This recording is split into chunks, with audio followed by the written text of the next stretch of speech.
Hello and welcome.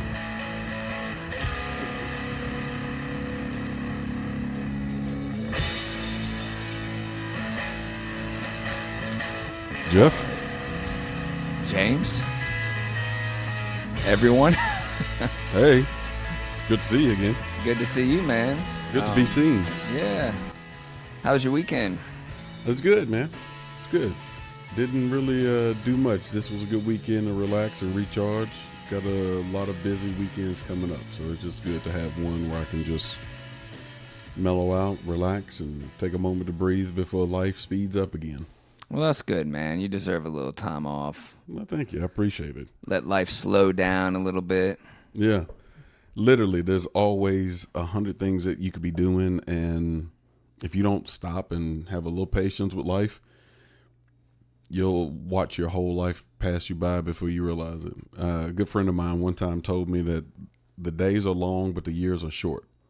And if you told me that when I was a kid, I would have had no idea what you meant. But now as an adult, I realized, like, yeah, the work day goes by so slow. It seems like this day will never end. But before you know it, it's December.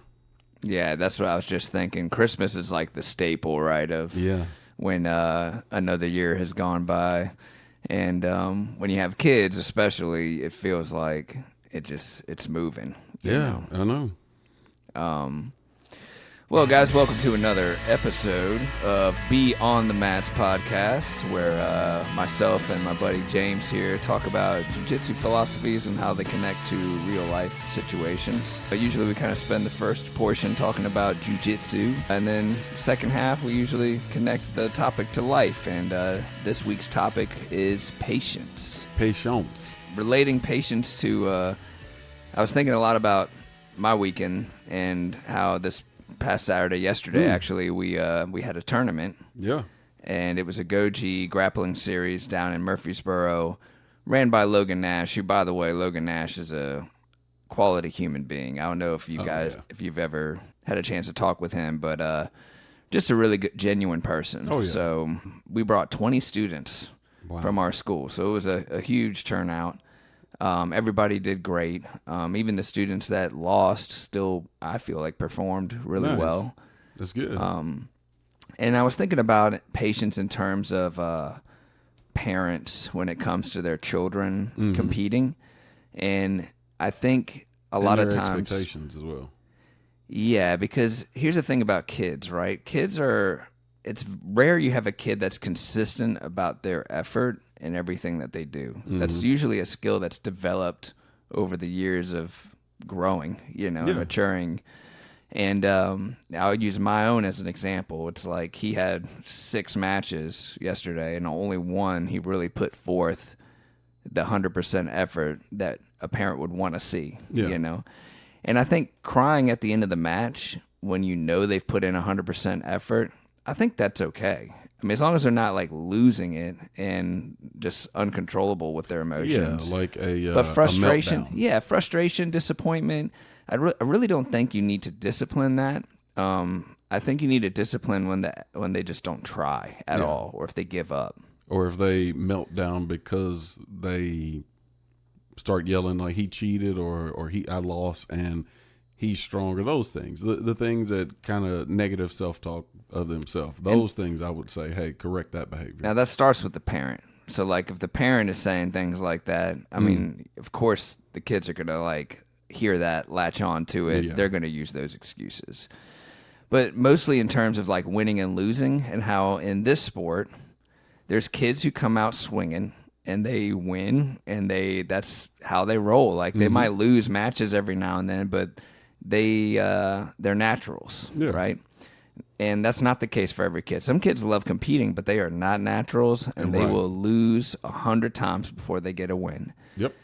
And I think as a parent, it's important to kind of gauge like our reaction to loss, right? And some parents do this excellently, where they just like, hey, he's having fun, we're enjoying it, we're with the team, we're hanging out, he's getting experience, he's developing, they know it's a process. And then you have some parents who they want to fix it right then and there. Yeah. Or they want to blame the coach, the ref, Yeah. the circumstances for why their kid lost. And it's like, homie, we need to like slow this down for a minute. Yeah. First of all, this is a kid's sport. This is not for an Olympic medal. Yeah, there's no money on the line. And now, I hope granted, not. well, they would argue that I paid registration for this match. Yeah, but you It's chose like- to pay that. Yeah, And you even chose at to the end pay of it. it, you don't get that money back. Yeah, and you can't choose to pay for that only if they win. Right. Like I'm paying for this, but they better win. It's like that's not the point, man. You're paying for an experience. Exactly. And experience is king, like we've talked about in the past. Mat time is king. You Yes, need it to be is. on the mat, and you as a parent, if you want your kid to be more successful in tournaments, I think you have to pair that with logical responses to their losses. Yeah. So, like, are they training enough? Are they in class? Right, that's a good Yeah. thing. Yeah. If they're doing class once a week, Yeah. that's that- probably good. not that's enough. how good they're going to do in a tournament. That's probably not enough, and they might do well at a white belt level, but as the talent, Yep. Pool increases. yeah. And people get to higher belt levels.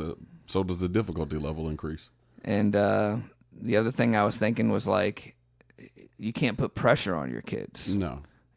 So Some kids, I think you can, Yeah. but that's a very select few. I think there's a lot more mental aspect to the game that you have to accept and expect as well. Because even the kid that does the best in the room, if he has some form of stage fright, he's going to struggle in a tournament. But as his parent, you have to be okay with that, and you have to kind of help navigate those situations with him. And I don't think it's through any form of saying, well, you didn't try hard enough, or why didn't you think about doing this? Well, address the issue. The kid has challenges with being in front of groups.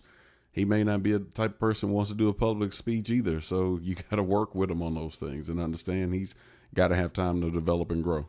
Yeah, so just in regards to patience for jiu-jitsu as a family sport, kid sport, Yeah. that was the first thing that came to mind when I was thinking about our topic this week.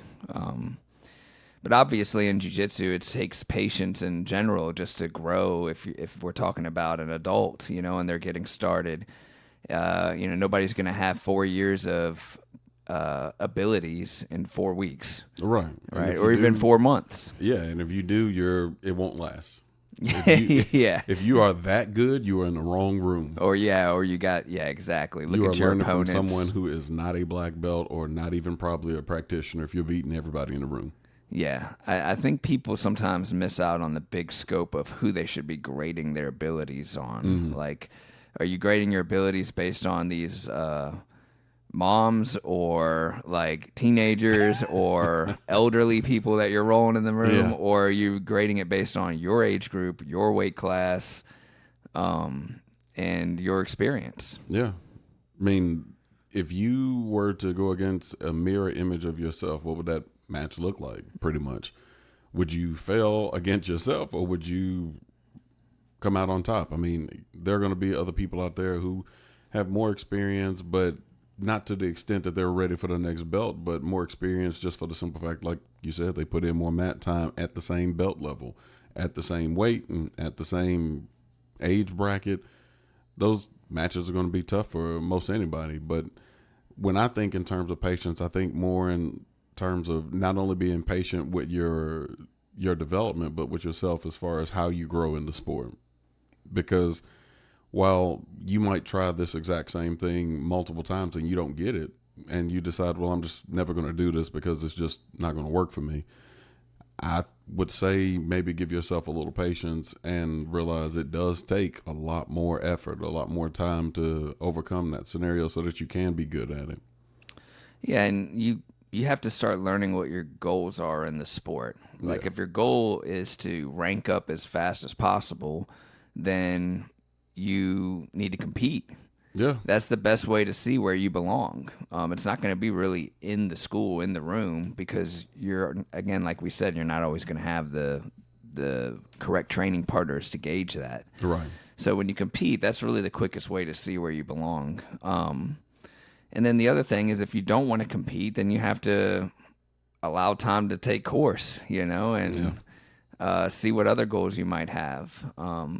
And your professor is going to be paying attention to how much you evolve in terms of what you were talking about with growing your game. You know, are you going to just latch on to one thing and never let it go, or are you going to expand your knowledge and try things that are uncomfortable? Yeah.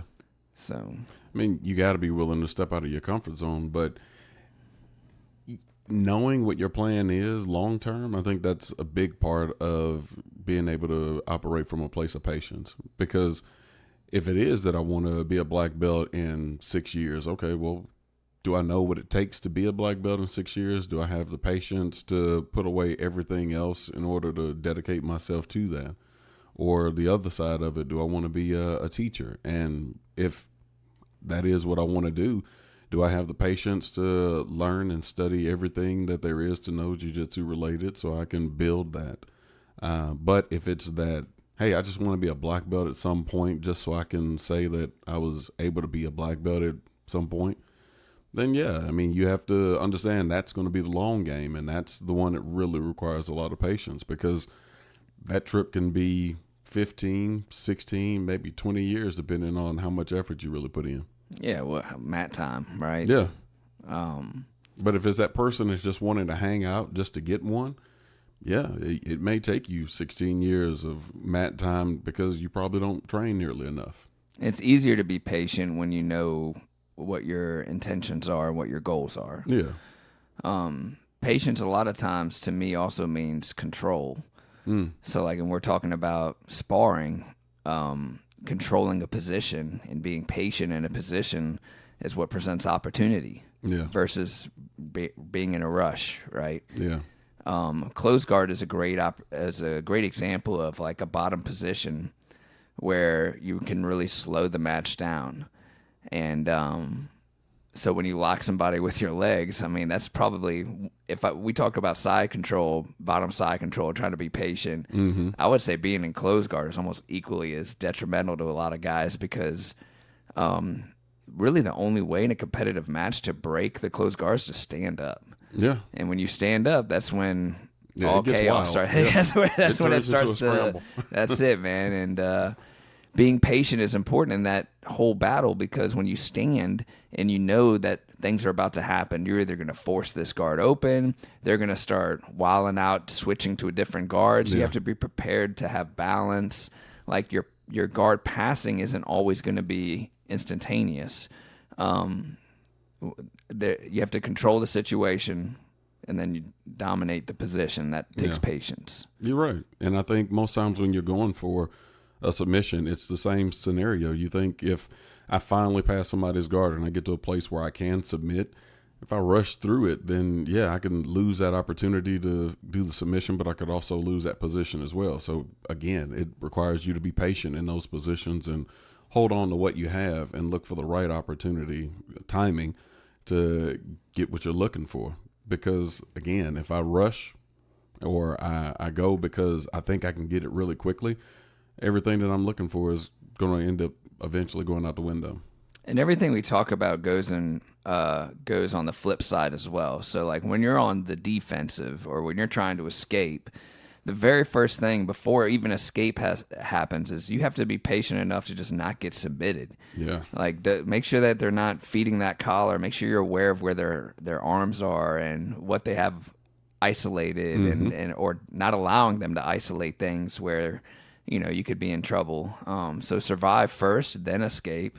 And when you're escaping, that's when you start control, slow down the match, starting to set your offense back in motion. Yeah. I think a lot of times that I've been on the bottom of side control and I'm exhausted and somebody passed my guard and here I am stuck bottom side, and I think to myself, okay, I could try to spaz out right now and try to get out of this. But I could also wait for a moment and be patient and see where he moves and if he lifts up enough to give me the space that I need to get my legs back into the game. So that's my first thought in terms of trying to escape a bad situation. Don't exhaust my gas tank. Don't spaz. Wait for my opportunity to escape so that my chances of getting out go up instead of being on the bottom of a bad situation and now I'm exhausted along with that and still haven't gotten out. Now let's talk about, that exact scenario where you're in bad positions.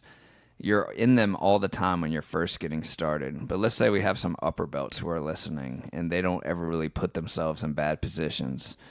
I think sometimes there's a lot of ego that goes into that. And then when you don't end up playing bad positions, you'll fight tooth and nail to not be in them. And then when you do end up in them, you feel like you're in trouble. You might resort back to some of those spazzy behaviors, and this happens at a lot of purple, brown, and black, even black belts. I think a quality upper belt is comfortable wherever the match goes because they apply these principles, whether it be the timing, the patience. You're not really putting pressure on it. I guess you're putting pressure. No, it's pressure from escaping scenarios, and the guy's like, he's close to the submission. He's really trying to finish. Yeah. If he doesn't finish, he's going to be exhausted. And when you get out, that's your moment. Yeah, and not only that pressure, but the pressure of being the upper belt in the bad position. Like, if you got an ego on your shoulder, somebody could easily say, ooh, yeah, somebody passed James Guard the other day and had him in a pretty tough spot. And now he looks like he's not as tough to beat anymore. Yeah. And this comes from, like, accepting the game, too. It does. Like, accept the game that you have, that you're in. Don't always expect the match to go. I mean, I've got guys who are, former professional athletes that get me in bad spots. But if I wig out, they feed into that energy sometimes. Yeah.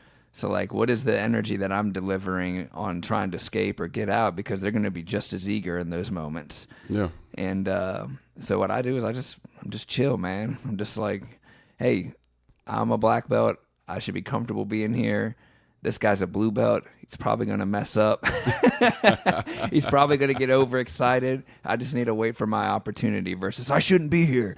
I shouldn't be here right now. Like, this is wrong. It's like, no, dude, it's right. It's right in so many ways. You've got past, and now you're here. And while you might have tried to get out while he was trying to settle, you weren't able to, so you got to accept it. I accept the fact that now I'm in the bottom of side control. So now let me feel myself through this and through patience find my way out again.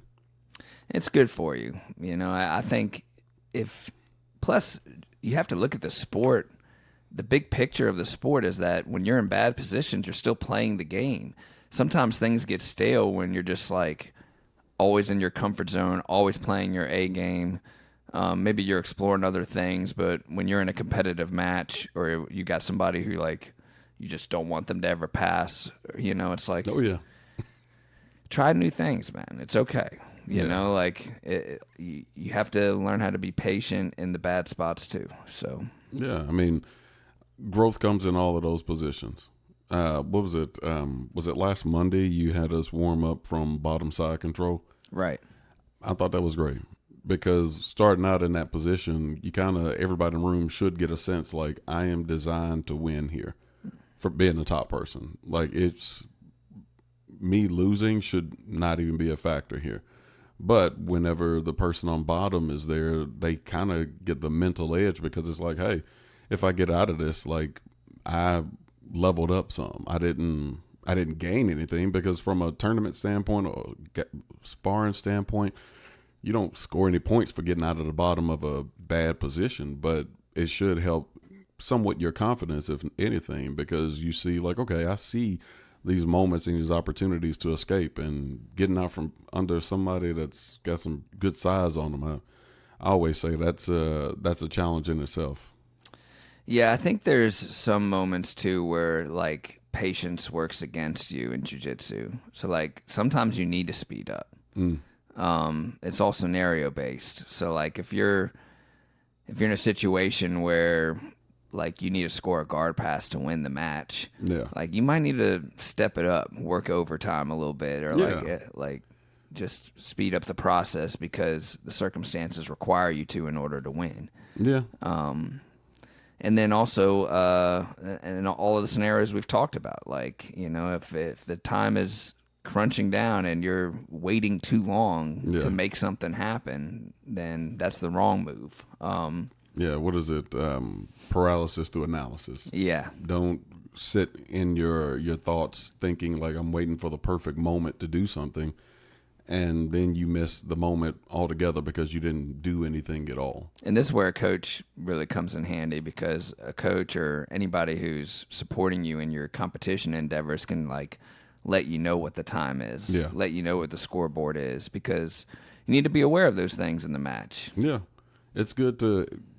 We did a class a couple weeks ago where I tried to force the guys to keep tally of how many points they had mid-match, just so that they can see if they kind of perform better based on the fact that they know they were going for a win. And you'd be surprised how often people couldn't tell you how many points were scored against them or how many points they scored. It's one of those things where I don't think you need to have it broken down to like exact numbers, but if you're in a match, you should have a pretty good idea of if you're winning or not. And if you can't, then you may not be thinking much in the match. You may just be going and seeing what happens. Yeah, and that awareness, I think, too, just helps you to slow things down and like be more patient in the moment. So like, you know that if you score and you're up on points, you can start to think a little bit. You know, you can kind of like control the situation and not rush to score again or get to the next phase of the match when you realize like, okay, this just happened. Let's cook. Let's see what's going on. Yeah, that's one where it's, and I say have an idea of how many points you have, because there are the caveats where some refs will score some things and some won't. So if you think like, okay, that was a clean takedown, I think so, let me move on, and then somebody tells you, hey, you didn't score 2 points for that takedown, you got to keep pushing.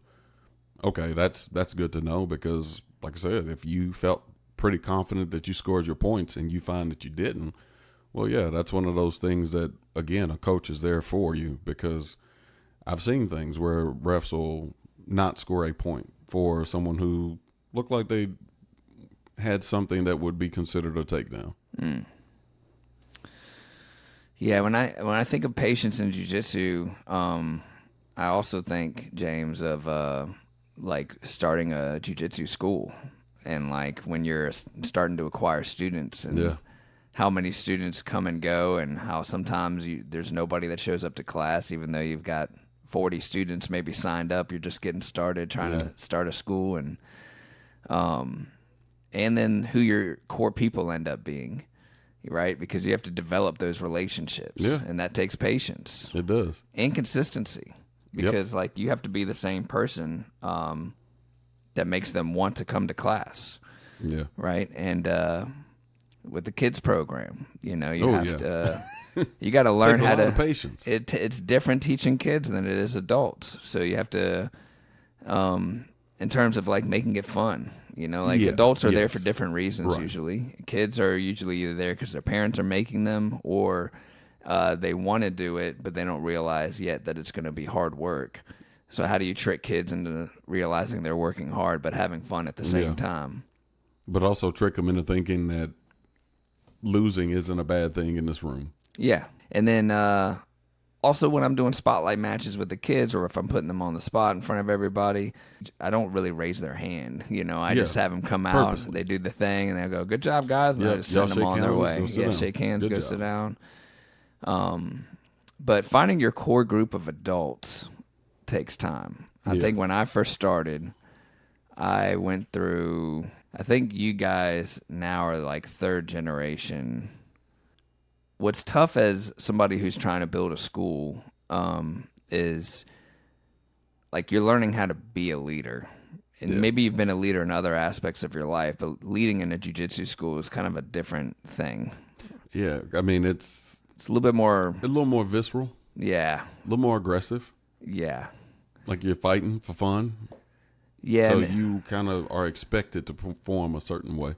That, and then like the way all the men act, like they're gauging how you respond and how you act. Yeah. Right? What do you tolerate? What do you not tolerate? And when you're building a school and you want to have it grow and become more professional, that's how you have to start carrying yourself. So like it was easy for me early on to have more of a locker room vibe where like, you know, guys are shooting off at the mouth, and then we wonder why, you know, women don't stick around, or Yeah. like parents don't bring their kids to kids class. It's because we got, Rage Against the Machine playing. Yeah. If you won't do what you tell me, like we just got all kinds of like crazy things happening in the gym, or it's just like not clean. Like cleanliness, I think is super important too.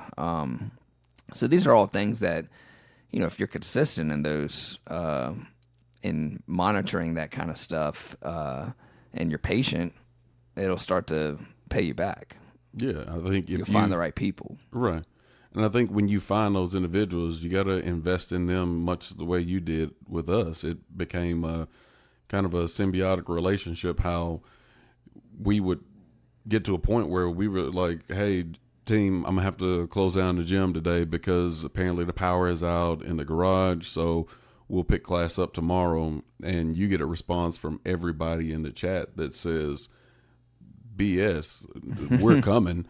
We'll just open the garage door and turn the lights on somebody's truck, and we'll just roll in the garage with no power. And we showed up. I don't remember if the power was on or not, but I remember we showed up and we're like, yeah, we're training today. I mean, you can stay home if you wanted to, but we're going to be there.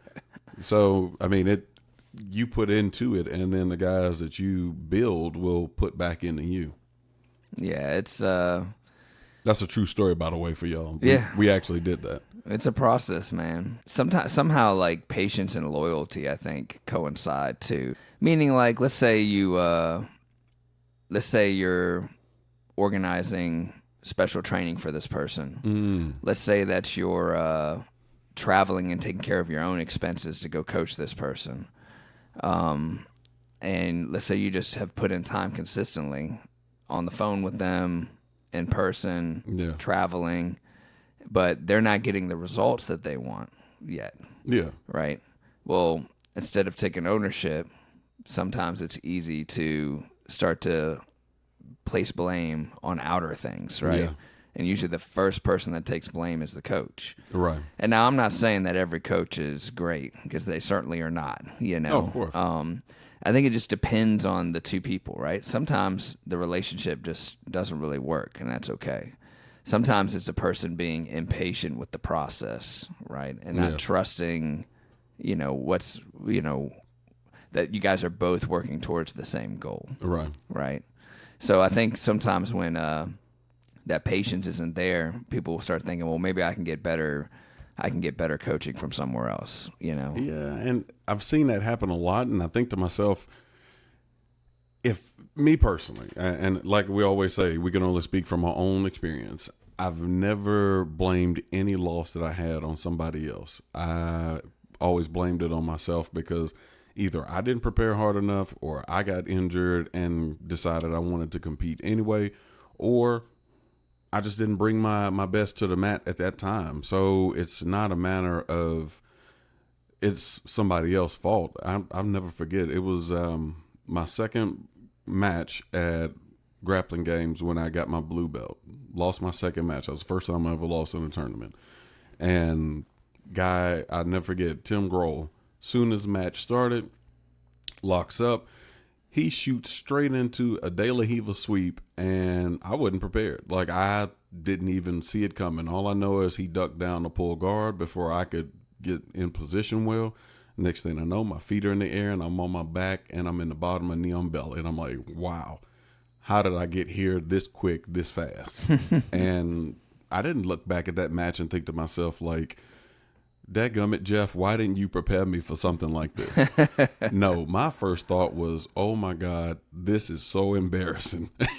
How in the world do I get out of this? And I remember everybody on the sidelines trying to coach me through, like, okay, do this to get out of the Neon Belly. Then you're in side control. Okay, do this to get out of side control. Eventually, I guess as I started to escape, he got up and separated, and we started from the feet again. But it's one of those scenarios where it's not, I don't think it's coaching problem that could have fixed that. If anything, all you can do is try to pick up the pieces from where you are, and you own it. I mean, it's an individual sport, but while it's team-based, it's still me by myself. So if you blame your coach for anything, it should be your coach I mean, if it is a coach's fault, it's because the coach told you to do something that clearly exposed a body part that resulted in you getting subbed. Well, like, I mean, we're talking about white belts, blue belts, even. I mean, white belts and blue belts still haven't been exposed to every single thing yet. Like they're learning how to, and you can't learn everything within just a couple years. Yeah, it's impossible. Yeah, it takes exposure, it takes time, it takes experience, and so your coach is going to help build your game until you have things like. When I think of a loss, I think of that as an opportunity to explore now something new. Here's something that new you need to be exposed to. Yep. But when it comes to like the loyalty aspect, I think loyalty is subjective. Like two people can disagree that like maybe they're not working well together. Maybe the styles clash, and that's okay. Like if you need to go do your thing, like that's fine. But if you respect the people in the room and you see how good they're doing and you like the way the school's operating, you can't expect special treatment right from the get-go if you're just getting started. Yeah. You have to earn your keep, so to speak. So like, just trusting the process, and then what builds loyalty over time, I think between both parties, the coach and the competitor, is patience and understanding that, you need to fall in line with where you're at in the room first. Because even a bad competitor, like you can't expect that, like you said, that you'll learn everything there is to know about jiu-jitsu in a couple years and be prepared to go into a match. And for example, you may never have been introduced to lapel guard, period. While your instructor may know a lot about it, it may just not have been something that y'all have gotten to yet. But the second you step into a match, someone pulls lapel and now you're stuck. Those are the only things that you can do. Like, you're limited on what you can teach a person and how much a person can absorb, unless you plan on taking 2 years and literally engulfing yourself and stopping your entire life to do nothing but jiu-jitsu for 2 years straight. That's probably the only way you could get to a place where you've seen enough to prepare yourself for anything that'll happen in a tournament. And like using complicated guards like lapel guard, De La Hiva, double sleeve, if you're not the type of person who thinks you'll ever play these positions, you still have to be patient and learn them. Yeah. You still have to be exposed to them. You still have to allow time to pass before you can cover the things that you want to learn. Yeah. If you're trying to learn specific things, you need to be willing to pay for private lessons. Like, that's ultimately, if you want specific training, you need to be willing to pay for it. I mean, that's the other aspect. Otherwise, you have to show some patience on where the curriculum goes in the class, right? Right. And I don't feel like treating your coach like they're the problem whenever you lose. I don't think that's fair. Because again, they can only prepare you for so much, but they can only suggest what you need to do while you're mid-match. You still have the opportunity to do whatever you want. And that's if you even can hear your coach while he's coaching, because that happens too. And coaching is an interesting skill because not all coaches are created equal, but not all relationships are either between coach and competitor. Some guys need to be pushed and pressured, like we've talked about, and some guys you need to lay off and let them be them. Yeah. So, you can't be so controlling as a coach. I mean, I think the primary thing a coach is meant to be is a support system. Yeah. As much as I teach jiu-jitsu, eventually people develop their own jiu-jitsu. You do the sport long enough, you figure out what your style is, and you figure out, where your strengths are. How your body moves. Yeah, and my job is to kind of like lay out the toolkit. Like, here's the things that you can explore. Here's this type of training that we can do. Here's what I'm available to do to help support your competition endeavors. Because coaches have lives, families, sometimes other jobs. And like, these are all things that they have to adhere to. So, just stuff to understand so that way everybody has patience all the way around. Coaches a coach should already have patience. Like, that's the biggest thing. Yeah. Like, if you're a coach in jiu-jitsu, you're a black belt, you've trained long enough, you should understand patience through and through. And if you don't, then, maybe you've got some deeper work to do. Man. I've seen some black belts on mats, and It looks like a screaming. horror story when they're coaching, and it looks like an even worse thing when they're competing. Yeah. I'll never forget. We went. I want to say it was maybe a Naga we went to, and this guy. I hope it wasn't his son, or almost I hope it was his son, just because he wouldn't hurt somebody else's kid. He's coaching the kid mid-match, and I mean, it is a yelling match. Like, he is like beating on the mats, aggressively yelling at this kid, and then the kid loses and he comes off the mat, and then he's like yelling in the kid's face. And I'm thinking to myself, Jesus Christ, dude, like, he's not gonna win money for this. Like, Yeah, it's he's a not kids jiu-jitsu match. I know, and the kid looked to be every bit of like maybe 7 years old, a small 7-year-old. And I'm thinking, like, what is the value in that? Like, once you finish yelling at him, his name is on the bracket again, so he's going to have to go up again. Is he going to do better now that you've like berated him in front of everybody out here? And he's yelling at, I'm pretty sure, in Portuguese or Spanish. So I'm like, I don't think this is a cultural difference. Like, dude, you are literally like, Yeah, not every culture. Yeah. yeah. I mean, it included finger pointing in the chest and everything. So I didn't think it was a conversation that was positive by any means. So, because you were part of this for the last year, but for about 3 years, I chased high-level kids jiu-jitsu. Mm-hmm. And the IBJJF, man. Oh, yeah. The amount of competitiveness, the amount of disrespect among the coaches and competitors, like, it's honestly sad, dude. Yeah. And it can change you. Like, when you're chasing it and you're trying to be the light in the darkness when it comes to like the brutal reality of these kids' competitions, like, and they're chasing submissions. Yeah. I'll be honest, at the highest level, it's not a positional game. Like, they're going for finishes, like they're going for arm bars, chokes. They know if they straighten the arm, it's going to get stopped. Yeah. It is a brutal game. And I was talking with another school owner and how, like, yeah, man, I would look across the way at the other coach just to give him a nod or say, hey, good, win or lose. Yeah. And they just, completely ignore you, don't want Yeah. anything to do with you. They're ready to either dog their opponent or celebrate, or just like, it's just so much, it's unfortunate, but there is a lot of disrespect at the highest level for kids' jiu-jitsu. So that's one of the reasons why I stopped pursuing it.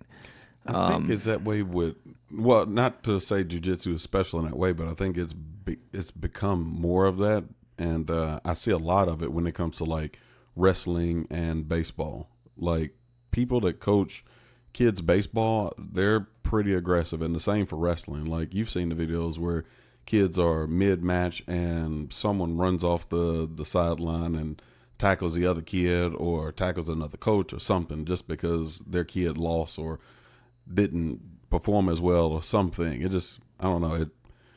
You got to be careful. It's giving me ideas for the next episode, by the way. Oh, yeah? Yeah. RESPCT. Yeah, that's a lot of jiu-jitsu. Yeah, you got to man. have respect for yourself and your opponents. But just for overall, like, I mean, it's boomed a lot. Like, jiu-jitsu is definitely mainstream, I would say, at this point. But I still think that there's room for respect among everybody. But anyway, that's what I like about the sport so much already, that when you meet the right group of people, you see a lot of humility when it comes to a good group of jiu-jitsu practitioners. They don't walk around flaunting the fact that they've been training for years. Like, you are one of the people that I always give as an example. Like, you're very unassuming, and if somebody were to see you, they may not think like, oh, this is a guy that could probably assassinate me if he wanted to. But there are a lot of people that way. Like Jeremy, he's very much the same. Fayez is different. he's built really big. a little bit more stoic. Yeah, but when you look at like if you just look at the assortment of black belts in the Perfectus network, many of them are very unassuming guys who are just very nice human beings and good men and women. And you wouldn't think like this is somebody that probably could disassemble me if they wanted to. And that's one of the things I really like about the sport, is that it puts people who are just normal, everyday people in a position of great power. And they don't take advantage of it. live in that place of like, yeah, I know what I'm capable of, and now I'm going to go to work and do what I have to do on a normal day-to-day basis. So, circling all the way back to patience. Yeah, we drifted off a little. That's okay. I mean, that's my fault too. But how do we connect this now to real life? Where does patience serve us in our life out off the mats? Everywhere. I feel like even if you think about just starting from your financial standpoint, you could always spend whatever money you have in your hand, but you could at the same time decide to save that, be patient, and wait for your not necessarily perfect opportunity, but the right opportunity to spend what you have on the right thing. Or hold on to it, and you may find that some situation comes up that is the perfect reason to use it. So that, especially dealing with your family, your children, like I had a patience moment today because my daughter said something to me that I didn't agree with, and I was like, wow, that's pretty rude, honey. And I could have spazzed out on her, but I decided, let me say this one thing, and then I'm going to keep my mouth closed, and then we could talk about it later when I am more calm and in a better place to have this conversation and it be productive. Use some patience because I don't want to ruin that relationship with her. It's been 18 years that I've been working on this relationship, so I don't want to ruin it just off of one brief moment of frustration with something she said. All of those things, like your relationships with people, you have to be patient. Yourself, you got to be patient with yourself. Your job, if you want to advance in a career, you got to be patient in terms of when your opportunity comes. If you really like a place that you work and you want to advance there, as an example, you have to be patient for the opportunity to come. My situation I told you about where I lost my job at FedEx, I was there for 17 years. And probably around year 10, I started to say, okay, I think I'm ready to be a general manager. I want to start moving up. And my manager, he said, hey, well, I think you have a lot of the things you need, but one thing that I think may hinder you somewhat is you don't have a degree. That's one thing that people will look at and may not even consider you for the role if they don't see that. So I went back to school. And from 2014 until 2022, I was operations manager over 3 shifts and 2 shifts. A father of 2, a husband, and at some point started doing jiu-jitsu, and part-time student in Nashville State Community College, and then later TSU. So you got to be patient. No, man, it's impressive, and you're a good example for men out there who can kind of lean on excuses on why they can't do this or why they can't do that. A lot of times it's because they have vices they don't want to let go of. Yeah. You know, that's ultimately what it is. It's not really it's not really a reason as much as it is an excuse. Yeah. You're comfortable. Yeah, I mean, if it's important enough to you, you'll make time to be patient and do what it takes to make it a part of your life. Yeah. I keep connecting patience back to kids because I always think about that's the ultimate test. That is the ultimate test. And, and maybe people who listen to this that don't have kids might check out when I go into this for just a moment. But yeah, it's fine. Yeah, but just talking about mine specifically, and I don't want this to sound like, I'm terminally unique in my situation with 2 sons that have autism. But autism is interesting. Like, I run my kids program in a way that I kind of cater every kid the same way, but mine are different. Mm-hmm. And that sounds really like obvious, like, oh, yours are different. Yeah. But they are. Like, they don't respond to the same treatment that normal kids will. Like, they respond a lot to energy. Mm-hmm. Like, what kind of energy am I giving them? How do they know when something's serious versus when it isn't? They have sensory disorder. So, like, they can't, a lot of times they have issues with reading emotions, controlling their emotions on, like, a different level. And I'll tell you, if you see a parent who's got a kid with autism, they have to exhibit so much patience, because not only are they getting judged by other parents a lot of times, not only are they having to worry about how their kid is getting treated and how other people aren't being patient with their kid when they're not with them. It's a struggle, man. And you have less tolerance for people that don't understand and assume that, you know, you need to do X, Y, Z, and then maybe they'll be okay. You know, like Yeah. they try to give you advice, or they try to so like Uninformed advice. I have low patience for people that don't live my reality, and Who then wanna they give and they input. want to give input. Yeah. And parents who have kids with autism, like they I'm sure they'll understand and identify with that. Patience is a huge part of my life. And sometimes I have it, sometimes I don't, man. It's Yeah. you know, you reach your threshold. Like when your kid, I'll just use, you know, Archer as an example. So my oldest son, who I homeschool, he's smart enough to not be left in a special education room where he's not getting any attention. So that's why we took him out. And I work with him day in and day out. And there's times where he is so entitled. There's times where he just like is in complete disagreement. We talk about something, we settle it. He brings it up again. He brings it up again. It's obsessive. They're very obsessive, compulsive people. Yeah. And you reach a threshold where you're just like, okay, like I cannot have this conversation again. Like, you know, I don't know. You know, so in a lot of ways, I have to learn as a parent to them to give myself grace and give myself patience, like to be okay with the fact that I don't need to drive my point home in this moment, that I don't need to prove to this kid like why I'm right, you know?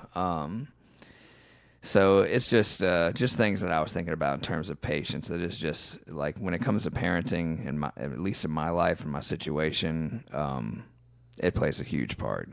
I was going to ask, so patience is one of those things that's finite as well, and you do run out at times before you can get to a place where things are settled. So what are some of the things you would suggest for other parents out there that may be dealing with children issues that they could use to recharge their own batteries to make sure they don't ruin a relationship with a child when running low on patience? Healthy things. Yeah, I think if you lose your cool, you need to go back and apologize. You need to like show your kids that you're human and that you make mistakes too. I think you need to spend time with your kids, less time on your phone. I feel bad for parents that aren't able to homeschool their kids because there's only so much time in the day, and if they've worked all day and then the kids are home, there's only a little bit of time left for their own self-care, and then they can't really do it sometimes if they're giving it to the kid. You know, it's a struggle, man. I think just trying. I think just finding support, people you trust. I think that's really important. I'm fortunate that their mother and we have a good relationship as far as co-parenting goes, and they're, you know, if she's having struggles with them, I say, let me know, I'll take them, you know, and she does the same. Also, like friends and family that are close with you. Like, I mean, some people, not all people don't understand, but if you have a community of people who see, like, I'm so blessed with my school, man. Like, we have nothing but homeschool parents, and they all, like, that's my kids' socialization. They get it through my school. Yeah. That's freaking awesome. I'm not like, I realize how lucky I am in that regard, you know? So as much as I lose and struggle with patience sometimes, I also realize how fortunate I am to be in a situation where I have a lot of understanding families, you know? So, you know, all that to say is I have resources that I can lean on, and that's probably the number one thing I would say is, you know, don't isolate yourself as a parent. And don't get trapped in the woe is me thing, which is also something that I have to watch out for. It's like, oh, you know, I have these struggles because my kids have struggles. Like that's something that I have to be careful of, because that doesn't really help you. That mindset, that victim mentality. You can, my kids specifically too. And, obviously I've talked ad nauseum about what they struggle with, but for the most part, they actually have a lot of the same struggles as normal kids. They Oh, yeah, they of really course. do. I mean, yeah, we all have the same challenges, but at Yeah, times we have uniqueness that goes along with it that some other people don't have to deal with. But while your cross to bear may be different than mine, it for me may be just as tough as what I'm going through. Not to say that yours is not as bad, just to say that we're both struggling with something and we're trying to navigate our way through it. Well, let me give you an example, like Disney World, right? So I went to Disney World over Christmas, and my dad and mom were in line at a place to eat or something, and we were off riding rides or whatever. And while my parents were in line, they noticed that like, there's a baby in front of them that was crying like bad, and like just throwing a fit. And there was a dad that was behind them who says, "Man, I wish somebody would just go." Like, Are you serious? and this dad with his kids, they're all like, who says shit like that? That's gross. And this is just what, I mean, this is the kind of stuff I'm talking about where it's like people who, oh, this baby's crying who brings their baby on a plane? Yeah.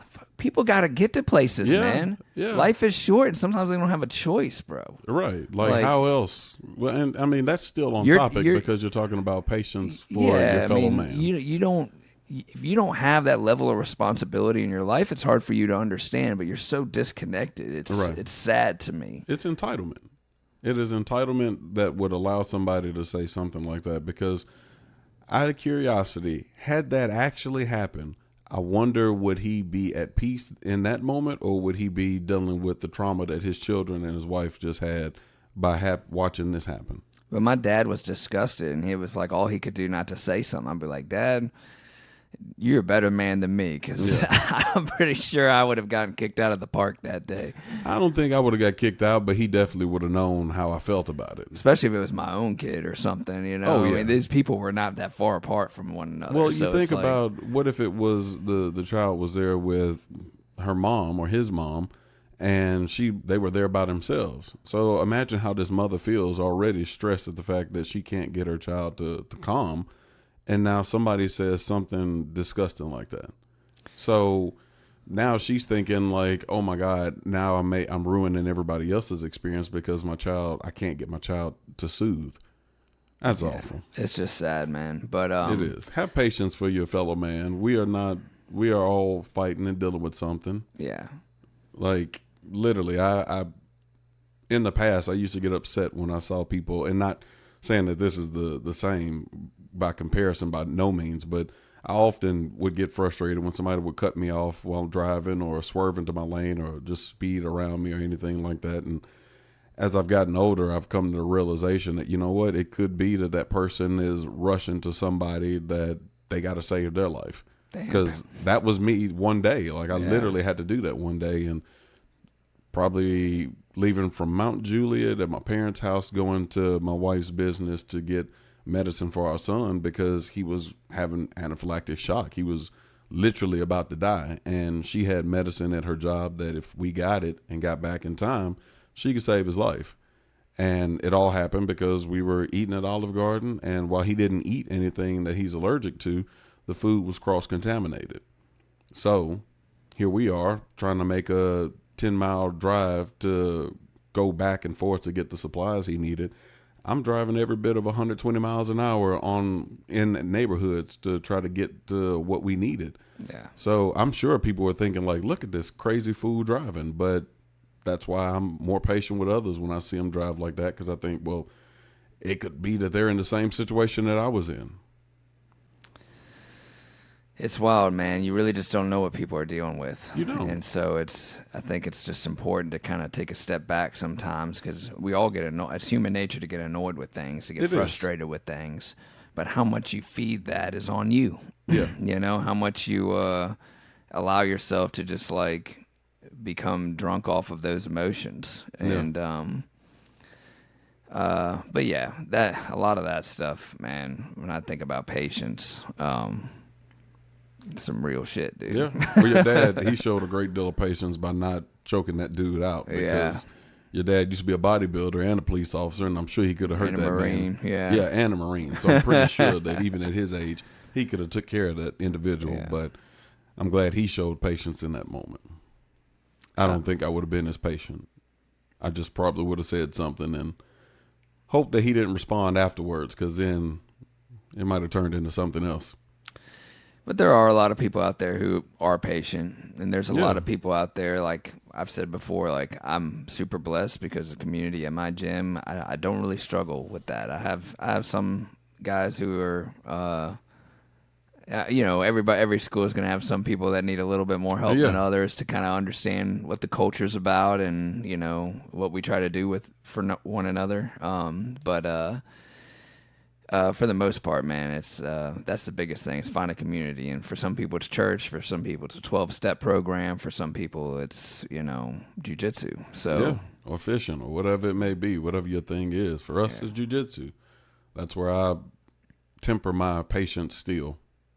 support groups, yeah. Yeah, it's good. And I hope I didn't go on too much of a tangent of self-pity there, talking about my kids. I really wasn't trying to. I was just trying to use it as an example, like No, I mean example. it's a relevant real example. life kind of example. It is So, very much so real life. I mean, everybody has a different temperature gauge when it comes to patience, and everybody's kids are different, and they know how to push those buttons on their parents and how far they could push them. So it's very much relevant. Well, James, thank you, man, for doing this episode with me. Oh, and yeah. yeah. Who and else were you gonna do it with if it wasn't me? I don't know. All right, Probably Jarrell, because he's been asking. I know he is. We'll He just ain't we'll just even replace- watching it though. We'll replace you with Jarrell one episode. Oh my god! And we'll just do the intro that way, and I'll be like, "Dang, James, what happened?" He'll be like, "Freaky Friday, man." We'll just have him act like you for the whole episode. Yeah, we should have done that April the 1st. That would have been hilarious. Good introduction by Jarrell. I don't know what to say. There you go. He would have said something absolutely insane and probably would have got himself in trouble. We'll put the pressure on to do that next year. Oh yeah, there you go. He'll be 16, solid 16. He'll be ready. Guys, thank you all for listening. Make sure that you subscribe to our social media platforms: Instagram, Facebook, Spotify, YouTube. Our handle is at Beyond the Mats. That is 4 words all squished together. Be on the Mats. And what else? Is that it? That's enough. That's good, right? Yeah, that's good. Thanks for being patient with us today, Yeah. guys, listening, and we look forward to seeing y'all next time. Take it easy.